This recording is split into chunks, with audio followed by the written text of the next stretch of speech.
বাঁকড়ার জাপানি গেট থেকে কবরপাড়া পর্যন্ত প্রায় 2 কিলোমিটার রাস্তায় রবিবার সরিয়ে প্রচার সারলেন ডোমজুড়ের তৃণমূল প্রার্থী তাপস মাইতি। আজ তার সঙ্গে কয়েক হাজার তৃণমূল কংগ্রেসের কর্মী পা মেলান। প্রচারে নেমে তিনি বলেন তার স্বপ্ন ডোমজুড়ের বুকে একটি হাসপাতাল এবং কলেজ তৈরি করা। এছাড়াও এলাকার নিকাশি নালা ব্যবস্থা রেলে সাজানো, যাতে বর্ষাকালে জল না জমে। এদিন তিনি দাবি করেন এসআইআর এর নামে যেভাবে মানুষকে হয়রানি করা হচ্ছে তাতে মানুষ ক্ষিপ্ত হয়ে আছে। এবারে তারা ভোটের উত্তর দেবে। এবারে তৃণমূলের জয়ের মার্জিত গতবারের তুলনায় অনেক বেশি হবে বলে তিনি দাবি করেন। উল্লেখ্য, এবারে তৃণমূল ওই কেন্দ্রের প্রার্থী বদল করেছে। গতবারের বিধায়ক কল্যাণ ঘোষকে টিকিট না দিয়ে হাওড়া জেলা পরিষদের পূর্ণ কর্মদক্ষ এবং ডোমজুড় ব্লকের সভাপতি তাপস মাইতিকে টিকিট দেয় দল। আপনারা দেখছেন H+ সিটি নিউজ।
ডোমজুড়ের মানুষ মমতা বন্দ্যোপাধ্যায়ের পক্ষে, অভিষেক বন্দ্যোপাধ্যায়ের পক্ষে জনমত গঠন করেছে। আজকে যে মানুষের স্বতঃস্ফূর্ততা, আবেগ আমরা লক্ষ্য করছি, ডোমজুড়ে তৃণমূল কংগ্রেসের জয়ের পতাকা ওড়া শুধু সময়ের অপেক্ষা।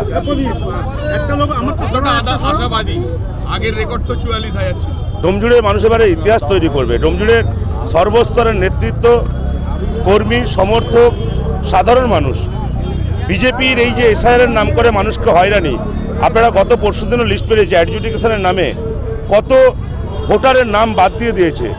মানুষকে এতবার করে হেয়ারিংয়ে ডেকে মানুষকে লাইনে ভোটের এসআইআর লাইনে দাঁড় করিয়েও তাদের নাম বাদ দিয়ে দেওয়া হয়েছে বৈধ ভোটারদের। মানুষ রাগে ক্ষোভে ফুঁসছে বিজেপির বিরুদ্ধে। তারা গণতান্ত্রিকভাবে এই বিজেপিকে উৎখাত করার জন্য তৈরি হয়ে আছে। বিজেপি প্রার্থী বেরোচ্ছে, তাকে প্রোগ্রাম ক্যান্সেল করতে হচ্ছে, একদম লোক পাচ্ছে না, কর্মী পাচ্ছে না, কি বলবেন? শুনুন, বাংলার মানুষ, ডোমজুড়ের মানুষ মমতা বন্দ্যোপাধ্যায়ের পক্ষে। তাই বিরোধী প্রার্থী কি করছে সেটা আমাদের বলার বিষয় নয়। আমরা চাই সমস্ত রাজনৈতিক দল তাদের কর্মসূচি পালন করুক এবং মানুষ তার গণতান্ত্রিকভাবে তার অধিকার প্রয়োগের মধ্য দিয়ে তাদের জনপ্রতিনিধি নির্বাচন করুন। আপনি জিতে কি করবেন? প্রথম কাজ কি আপনার? আমাদের একটা স্বপ্ন আছে, আমার সব নেতৃত্বের সাথে কথা হয়েছে।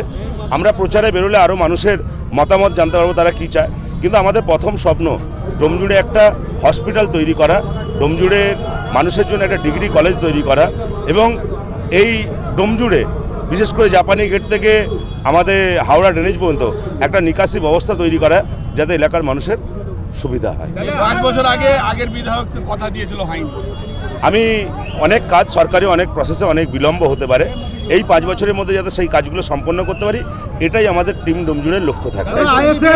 আইএসএফ এখানে প্রার্থী দিচ্ছে এবং মিম প্রার্থী দিচ্ছে, কে প্রার্থী দিচ্ছে সেটা আমাদের দেখার বিষয় নয়, মানুষ কাটাকাটির ব্যাপার হবে কি? কিচ্ছু হবে না। দাদা ডোমজুড় বিধানসভায় একাধিকবার আমরা দেখেছি গোষ্ঠীদ্বন্দ্ব আপনাদের দলের মধ্যে, এবারে দেখছি একেবারে প্রত্যেকে কাঁধে কাঁধ মিলিয়ে নেমেছে, কি বলবেন? এটাই তো তৃণমূল কংগ্রেস। আজকে সমস্ত কর্মী সমর্থক, কোনো গোষ্ঠীদ্বন্দ্ব নেই ডোমজুড়ের বুকে। এই যেমন বাঁকড়ায় আক্তার হোসেন মোল্লার নেতৃত্বে সমস্ত কর্মীরা সমস্ত নেতৃত্ব একযোগে কাজ করছে, এটাই আমাদের তৃণমূল কংগ্রেস, এটাই আমাদের নেতৃত্ব। দুর্নীতি